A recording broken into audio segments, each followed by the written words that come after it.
we had looked last Wednesday night at the first 5 verses leading up here. And talked about Paul's words, his statements regarding not really the importance of gifts, but more the potential to edify of the varying gifts.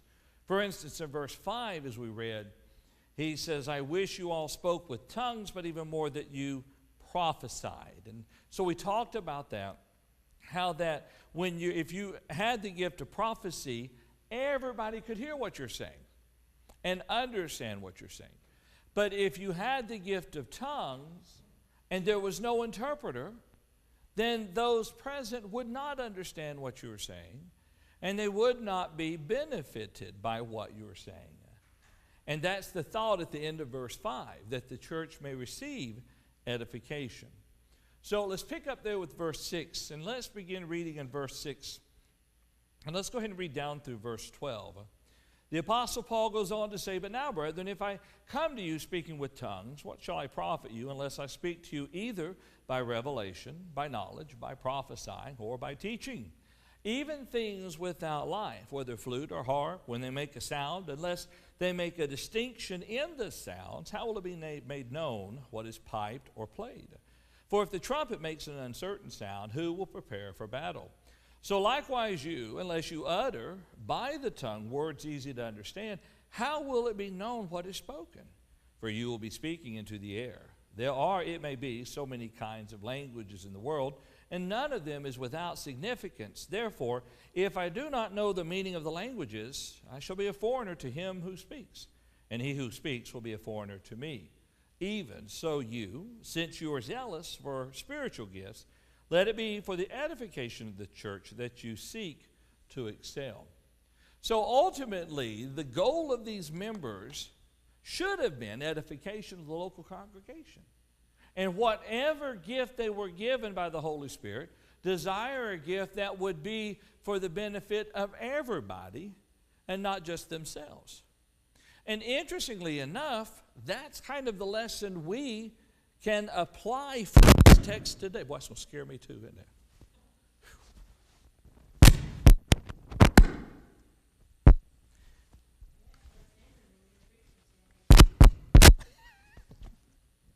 Let me try hanging it upside down so maybe it's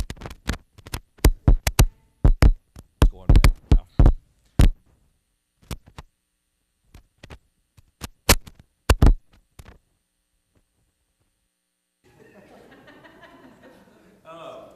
There we go. So what we learned from it is that we too should seek for edification of the local congregation. I mean, there are roles and responsibilities within the local church. But aside from our worshiping God, our concern, our goal, should be to help each other to become spiritually stronger. Think about a relationship with a family, a physical family. I realize not all physical families are ideal. But imagine the one where everybody gets along. Even when there may be squabbles among siblings, the one thing you as an outsider do not do is insult or hurt one of the family members. Because you can have a sibling beat up on another sibling, but you let someone else do it, they won't come and include them. Granted, not the greatest example, we're not supposed to beat up on one another. But it is still the family relationship where we look out for one another. We have this care and concern for the spiritual well-being of each child of God. And so Paul is explaining to them that ultimately this should be their goal.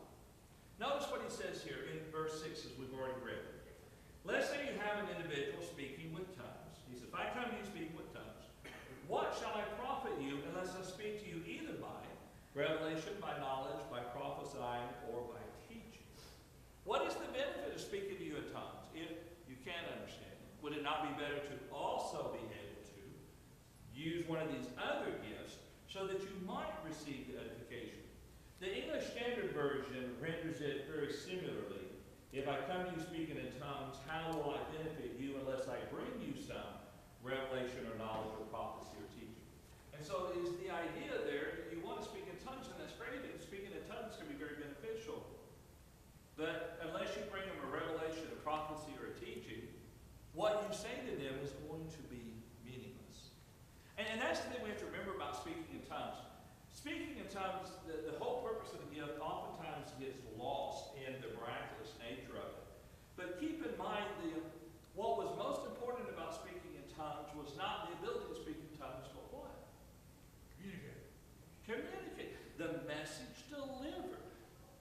You know, whatever the message the person is delivering by revelation or by knowledge or by prophecy, the person who spoke in tongues is also delivering, communicating to them something from the Lord, a teaching from the Lord. It's just that with speaking in tongues, you did it in a language that you had not learned, and if you did it at your hometown congregation, odds are they're not going to understand what you say, unless they speak the language, or more importantly, as we'll show later, someone is able to interpret. But the point is, the gifts that we desire, that they desire, should have been for the benefit of the congregation. Any thoughts so far? All right, look at this illustration in verse 7. He says here, even things without life, whether flute or harp, when they make a sound, unless they make a distinction in the sounds, how will it be known what is pipe or plate? Well, think about any number of songs, whether we're talking about the symphony or even the rock songs you might listen to on the radio or what have you.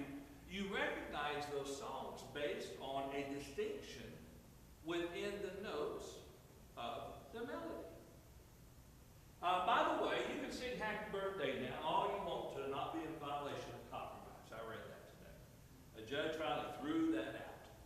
So sing Happy Birthday to me all you want. You don't have to pay royalties to anybody on it. But how do you know it's the Happy Birthday song? It's Happy Birthday to you.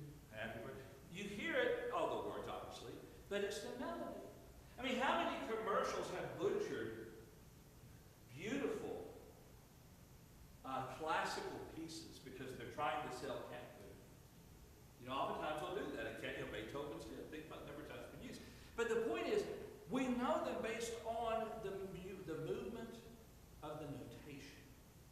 So his question here, even things without life, think about a flute, think about a harp, when they make a sound, unless there is a distinction in the sounds, how will you know what is being piped or played? The trumpet, for us today, trumpets are used for melodic purposes. But there are times and war situations where trumpet was sounded for generally, as he talks about here, what was the purpose? Exactly. You try to call the troops together with a flute. You'll pass out trying to play it loud enough for them to hear.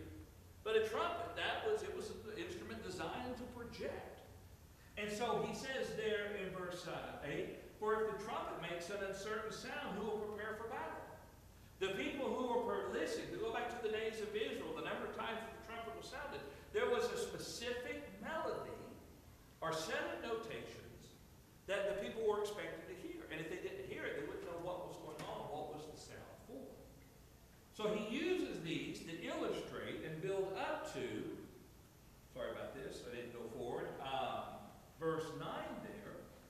He says, so likewise, unless you utter by the tongue words easy to what? To understand what will it be, how will it be known when it's spoken? Now, in the context here, he's probably not talking about the level of difficulty in comprehending the words. Peter writes in 2 Peter chapter 3 that Paul had written several things difficult to understand. It's probably not what he has in mind here. It's simply talking about the one speaking in tongues without an interpreter, and you can't understand what he's saying. Okay? Based on how the context of this, it seems from where it's looking towards. And so therefore, how beneficial is it? You'll be speaking into the air. Dan. There are educated people who can speak English, and I can't understand what they're saying. So if you keep it simple, even when you're speaking in tongues, if you keep it easy to understand, then it's able to edify the listeners. You can talk above someone's head. If you know medical terms and such, comes to mind.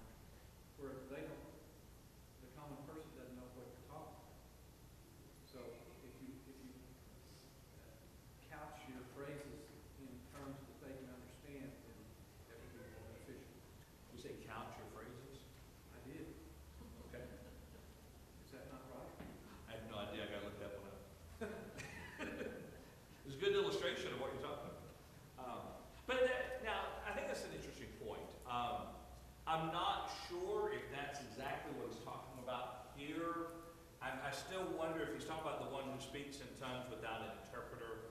What's the benefit? What's the purpose? Who will it edify? But I could be off in that, though. Here in a little bit, he'll talk more about the need for an interpreter, of course. Any other thoughts or comments? All right, let's go a little further then.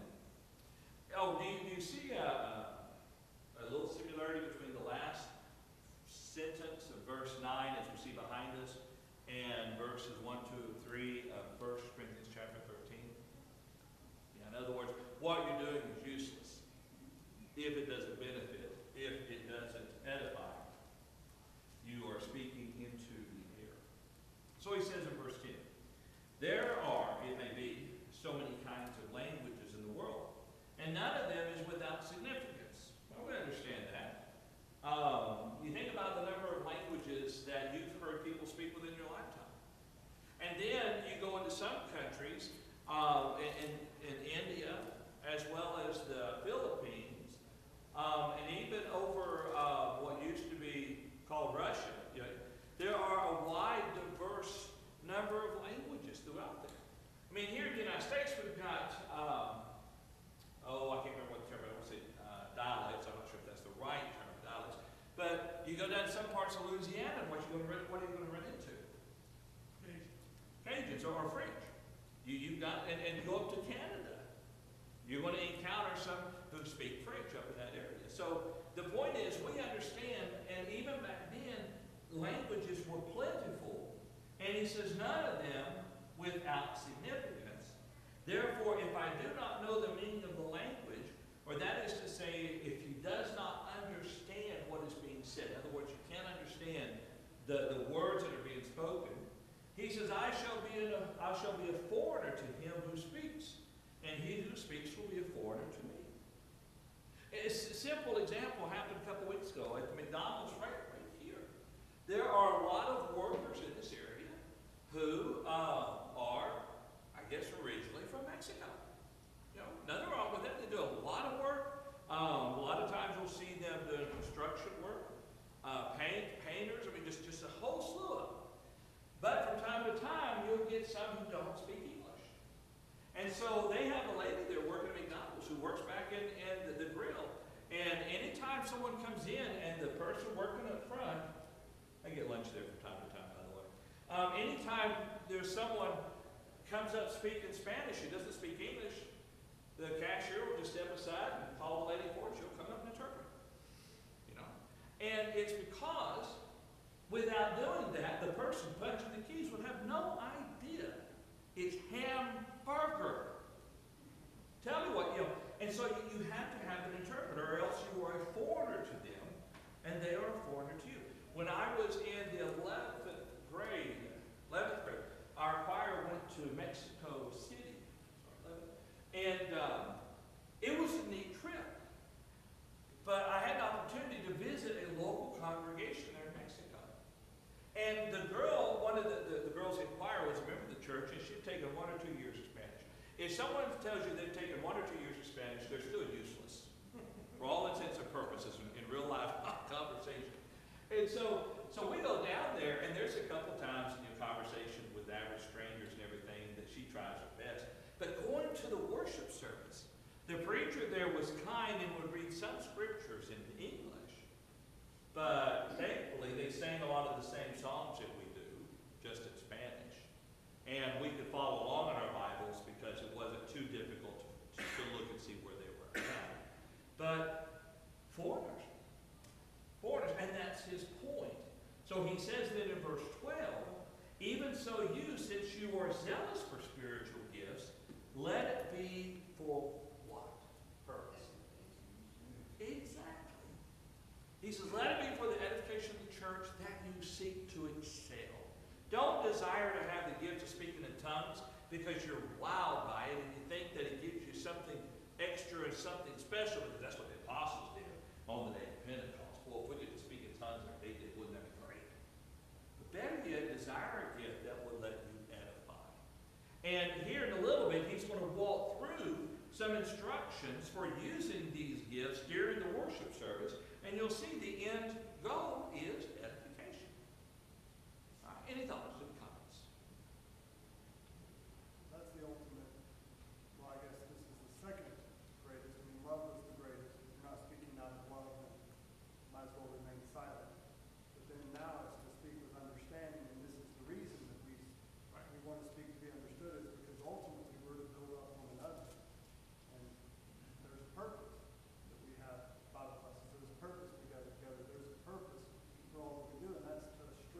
build up, make this a congregation everything should be.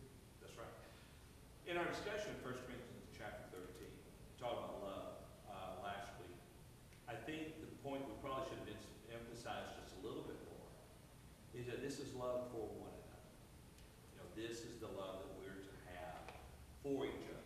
Not just a generalized love, but emphasize the love that I have for you and the love that you have for me. With that proper love in place, that greatest gift, then it begins in place, it begins to temper then our desire for things that would end up being more beneficial to others and less beneficial to us. You know, so it's not to elevate us, but lift my brother up. All right, any thoughts? All right, let's go a little farther then with this. Let's start in verse 13. And let's read through verse 17. Therefore, he says, let him who speaks in a tongue pray that he may interpret.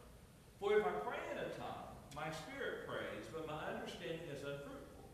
What is the conclusion then? I will pray with the spirit, and I will also pray with the understanding.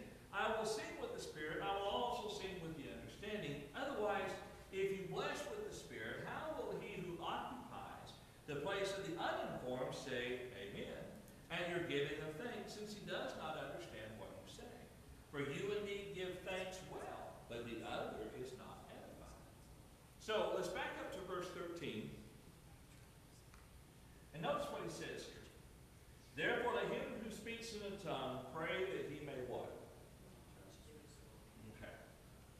This is kind of a difficult section. And here's why I say it's a little bit difficult. Because here in a little bit later, he's going to tell the man who's speaking in tongues not to talk publicly unless there's someone else to interpret. So any public display or use of this gift of speaking in tongues can only be done if this person here can interpret.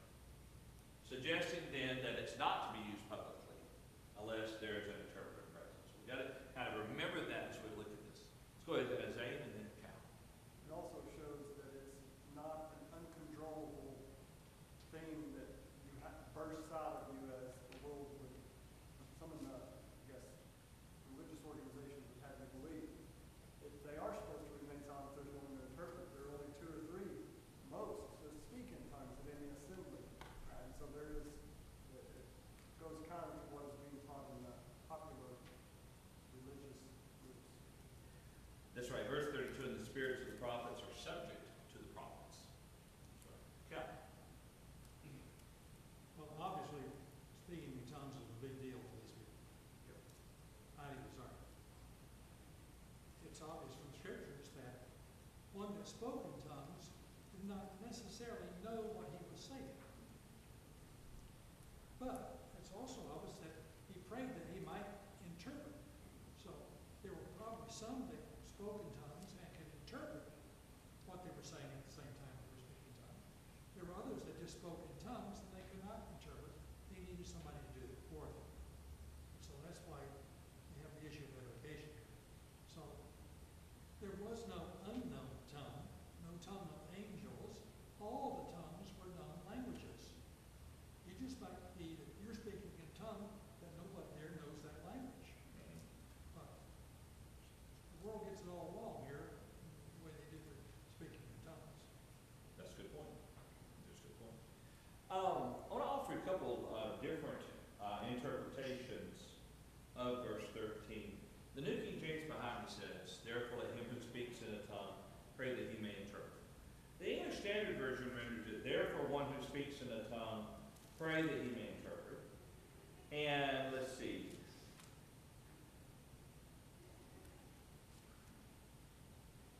The New American Standard Version, therefore let one who speaks in a tongue pray that he may interpret. And all of these are, we assume that he's talking about the one who's speaking in tongues. That is the assumption there. The NIV offers a little bit different variation. For this reason, the one who speaks in the tongue should pray that they may interpret what they say. Now, it doesn't really offer much clarity to it, but it suggests that there's two possible ways of looking at what Paul is saying. Either the one with the gift of speaking in tongues prays can interpret or understand what's being said. Or he's saying, pray that there's one there who can interpret. Okay? That he there pointing towards that unknown individual or unstated individual who would be able to interpret. I struggle with the idea of someone with the gifts of speaking in tongues not comprehending what they're saying. Because a little bit later we'll see a verse that kind of points it to a different direction there. Because it suggests, therefore, then, that every word that flowed was actually out of control of the speaker. But yet verse 32 says the Spirit is the prophet's in control of the Spirit. Which therefore then suggests that he would know what it was he was saying, but the gift was within conveying it in another language. So I'm still working on that. I'm still not 100% comfortable with that, but very well could do what he's saying. Any thoughts or comments? Did you necessarily, No, he's still thinking about it. okay. Well, you may not know what you're saying, but it does not indicate that you do not have control over the flow of it. I think that would be consistent with both of those. You can remain silent, you can speak in tongues. When you speak in tongues, you just may not have an understanding of what is being said, but I think the scripture indicates that you can stop the flow, Okay. even if you don't have an understanding. So what you're saying is the tongue speaker would rattle off something, and the interpreter would say, oh, that's what I said. I didn't realize that. That seems to be the case. Okay, I'm not mocking you either. I mean, that would be me. Oh, really? I said that? Cool. Well, actually, what your response might be is that, oh, that's what the Spirit was communicating through me. No, I'd say, oh, I said that.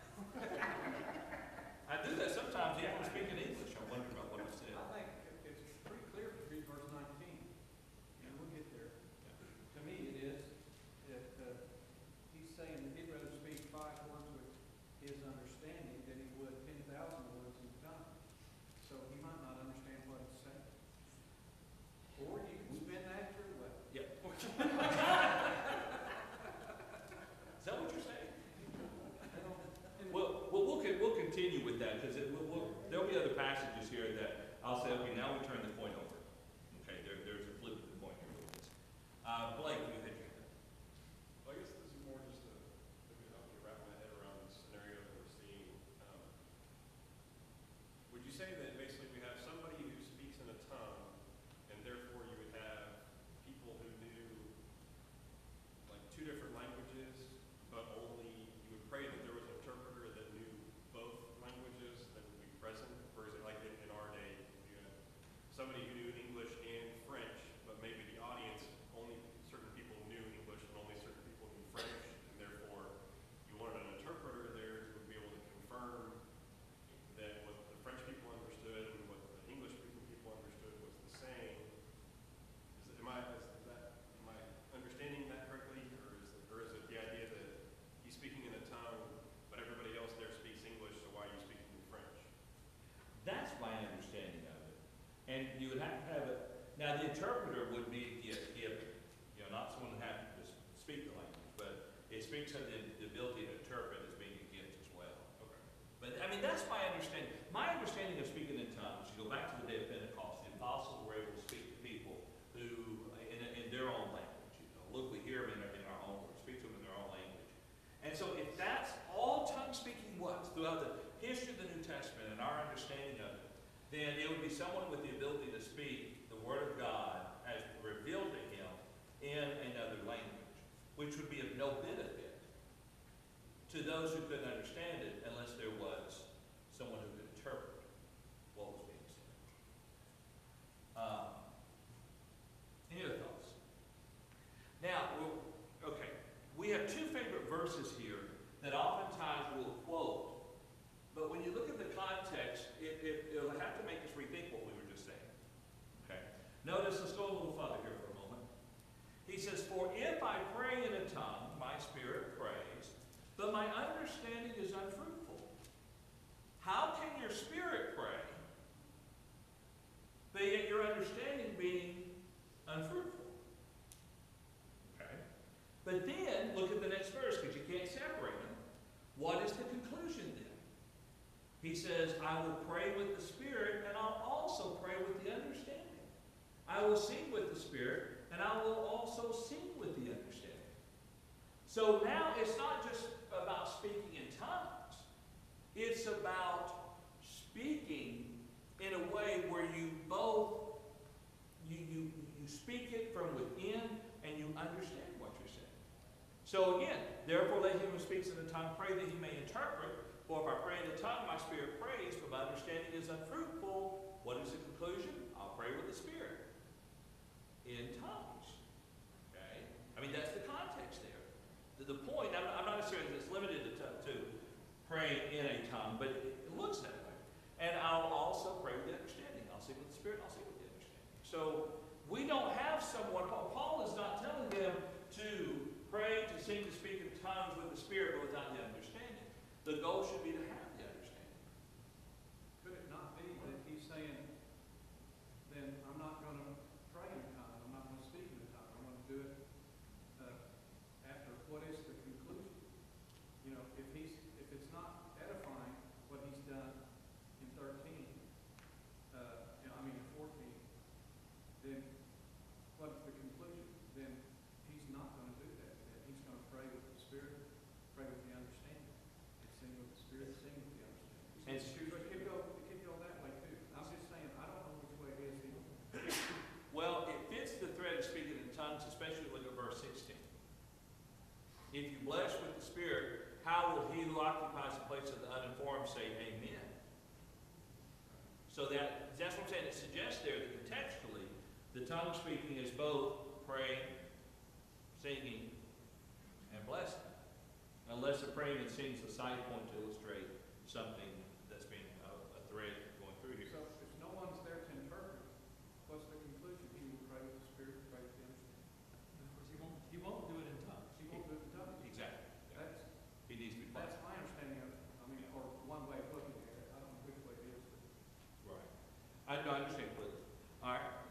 John, you got a comment? No. Okay. Zach. If we look at verse 19 as being the conclusion, it does seem to be the conclusion, is that he started off talking about this tongue speaking, and then he's saying, in 13, praying with, or speaking in the tongue, well, you need to have understanding, that would be better. And then, as I think everybody's saying, it's continuing to show how tongues are actually inferior to speaking with your, or praying or singing in the Spirit and in the understanding. That's ultimately the thread. Therefore, I let him who speaks in the tongue pray that he may interpret. Whether it's him having the gift of interpretation, which would make you question some things written later, or praying that someone else will interpret. Tongues are inferior without someone there to interpret, so that even the uninformed could say, amen. yeah, because it's clanging cymbals. It's just that simple. You know, if you speak words that no one understands, then what's the use in speaking? Verse 17, for you indeed give thanks well, but the others are not edified. Any thoughts, any comments? I think that one thing, I'm trying to think application a little bit for now. We Sure. don't really struggle with people getting carried away with tongues today. Right. Here anyway. I think one takeaway that I'm seeing is the supreme importance of us edifying each other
supplement over on Sunday, Blake, at your house.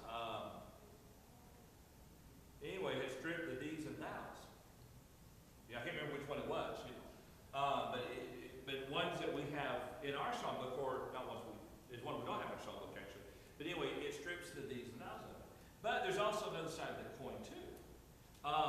Choosing on like a Sunday morning to lead a song intentionally, lead a song that nobody knows. You know.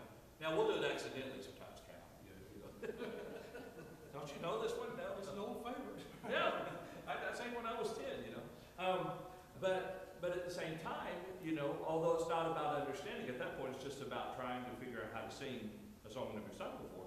There's a time and place because it's possible it won't edify. You know, and so we have to use judgment. And that would be more modern examples of kind of for us. Another example, we'll come over to John, is whenever you have these young men go to college and after 2 years they're Greek scholars and they're ready to start preaching. You know, and they sit on a Greek word for 5 minutes telling you all the ins and outs, the etymology of the word and our word, and they've lost everybody. You know, there's no need to show your knowledge, use your knowledge to teach. You know, at some point you begin to no longer edify, that's when you need to stop and rethink. Well, the way that this may look now with the example we're talking about would be to spend some time as a body studying, understanding, and appreciating the heart and message of a song, Right. learning it together, and it would be both uplifting through the learning of the song and then through the singing of the song, be uplifting and edifying to everybody. And this example, I believe, was, if I understand it right, a message being shared during a worship service that may not have been understood, but done at a time and place when there was an opportunity for somebody to explain the message and clarify the message. And I guess the point of bringing that aspect of it up, I don't think it's saying that we have to wait till the doors are closed and we're hid out of home to learn it. I think that, you know, we'll still be responsible with our time, but it may not hurt to learn and understand and study the meaning of some of that stuff here together and expand our repertoire and our appreciation of a new song. And Well, as an example of that, I'll go ahead and say one of our song leaders that no longer lives here, I won't mention his name, he moved to Tulsa. Before he would lead the Night with Heaven Opinion, he would get up and give the definition of those and the etymology of those particular words that people might not understand before he led the song. And, you know, he took up, 15 seconds to explain those words, and then he went ahead and led the song.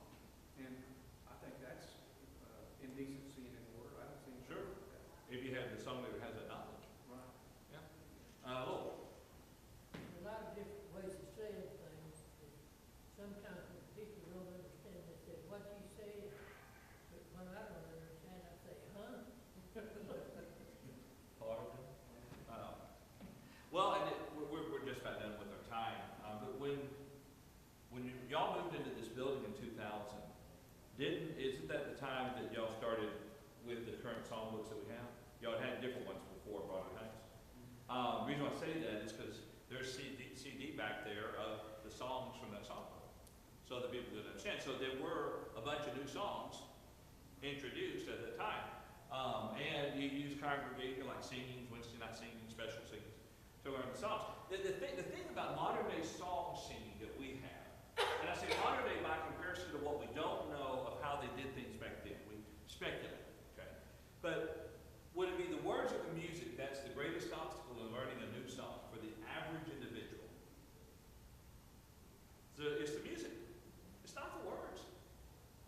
It's the music. How many times do you find a congregation learning a new song, begin to bog down because the music, maybe the melody begins to go a little faster, maybe it goes higher. Now, most songs by the songwriters are written with common jumps, common chordal structures, so that people are familiar with it. So one pass through and says, oh, I know that song. Well, you've never sung it before in your life. It's